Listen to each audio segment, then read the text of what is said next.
آج کا لیسن اسلامی اعتبار سے، تاریخی اعتبار سے اور عربی زبان سیکھنے کے اعتبار سے بہت اہم ہے۔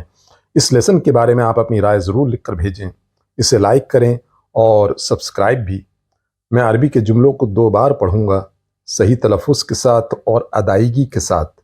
آپ بھی اسی طرح بولنے کی کوشش کریں، انشاءاللہ بہت جلد آپ عربی زبان بولنے میں قادر ہو جائیں گے، ایکسپرٹ بن جائیں گے۔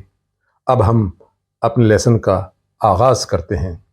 عید الاضحیٰ هو أحد العيدين عند المسلمين والعيد الآخر هو عيد الفطر۔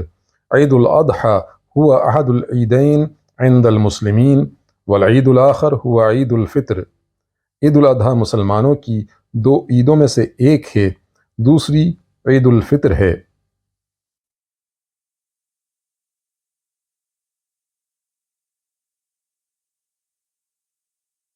يحتفل المسلمون في مختلف أنحاء العالم بعيد الأضحى في اليوم العاشر من شهر ذي الحجة حسب التقويم الهجري. يحتفل المسلمون في مختلف أنحاء العالم بعيد الأضحى في اليوم العاشر من شهر ذي الحجة حسب التقويم الهجري۔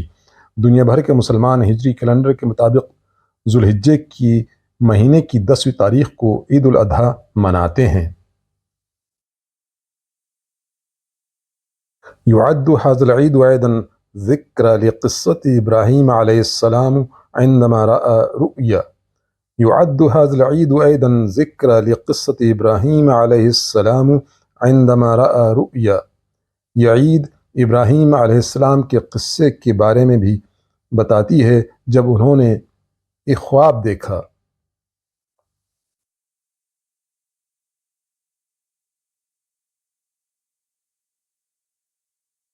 أمره فيها الله بالتضحية بابنه إسماعيل وبعد تصديقه وابنه للرؤيا. أمره فيها الله بتضحية بابنه إسماعيل وبعد تصديقه وابنه للرؤيا۔ اس میں اللہ تعالیٰ نے انہیں حکم دیا کہ وہ اپنے بیٹے اسماعیل کی قربانی کریں، اور جب وہ اور ان کے بیٹے کو خواب پر یقین ہو گیا۔ أمره الله بعدها بذبح أضحية من بهيمة الأنعام وهي الغنم والإبل والمعز والجاموس بدلا عن ابنه. أمره الله بعدها بذبح أضحية من بهيمة الأنعام وهي الغنم والإبل والمعز والجاموس بدلا عن ابنه۔ تو اللہ تعالیٰ نے انہیں حکم دیا کہ وہ اپنے بیٹے کی جگہ ایک قربانی مویشیوں کی جو بھیڑ، اونٹ، بکری اور بھینس قربان کرے۔ لذلك يقوم المسلمون بالتقرب إلى الله في هذا اليوم بالتضحية بأحد الأنعام منها خروف أو شاة أو جمل. لذلك يقوم المسلمون بالتقرب إلى الله في هذا اليوم بالتضحية بأحد الأنعام منها خروف أو شاة أو جمل۔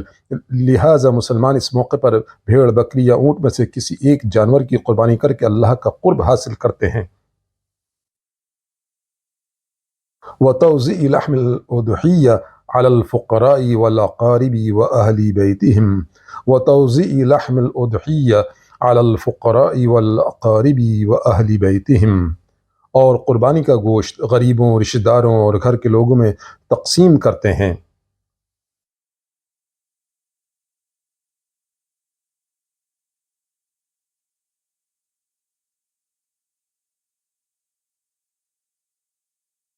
ومن هنا جاءت تسمية عيد الأضحى. ومن هنا جاءت تسمية عيد الأضحى، اس لیے عید الاضحیٰ یا عید قربان کا نام دیا گیا۔ عید الاضحیٰ مدته شرعا 3 أو 4 أيام على عكس عيد الفطر الذي مدته يوم واحد۔ عید الاضحیٰ مدته شرعا 3 أو 4 أيام على عكس عید الفطر الذي مدته يوم واحد۔ عید الاضحیٰ اسلامی قانون کے مطابق 3 یا 4 دن تک رہتی ہے، جبکہ عید الفطر 1 دن رہتی ہے۔ لعید الاضحیٰ اسماء مختلفة منها يوم النحر والعيد الكبير وعيد الحجاج وغيرها۔ لعيد الأضحى أسماء مختلفة منها يوم النحر والعيد الكبير وعيد الحجاج وغيرها. عید الاضحیٰ کے مختلف نام ہیں جن میں قربانی کا دن، عظیم عید، حاجیوں کی عید وغیرہ وغیرہ۔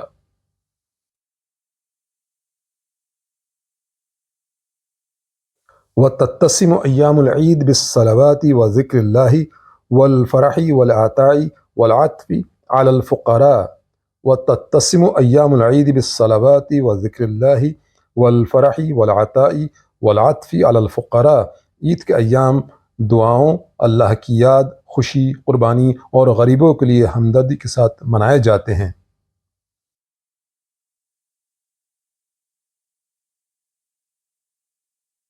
تبدأ احتفالات عيد الأضحى بأداء صلاة العيد في اليوم الأول من العيد بعد طلوع الشمس. تبدأ احتفالات عيد الأضحى بأداء صلاة العيد في اليوم الأول من العيد بعد طلوع الشمس. عید الاضحیٰ کی تقریبات کا آغاز عید کے پہلے دن طلوع آفتاب کے بعد نماز عید کی ادائیگی سے ہوتا ہے۔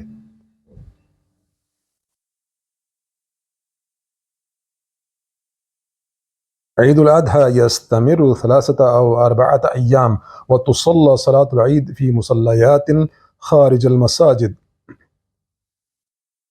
عيد الأضحى يستمر 3 أو 4 أيام وتصلى صلاة العيد في مصليات خارج المساجد. عید الاضحیٰ 3 یا 4 دن رہتی ہے۔ عید کی نماز مسجدوں کے باہر عیدگاہ میں ادا کی جاتی ہے۔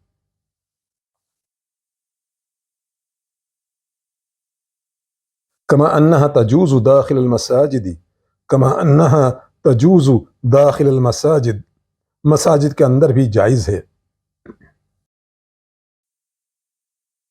بعد أداء الصلاة ينتشر المسلمون ليقوموا بذبح أضحياتهم. بعد أداء الصلاة ينتشر المسلمون ليقوموا بذبح أضحياتهم. نماز ادا کرنے کے بعد مسلمان قربانیاں کرنے کے لیے نکل جاتے ہیں۔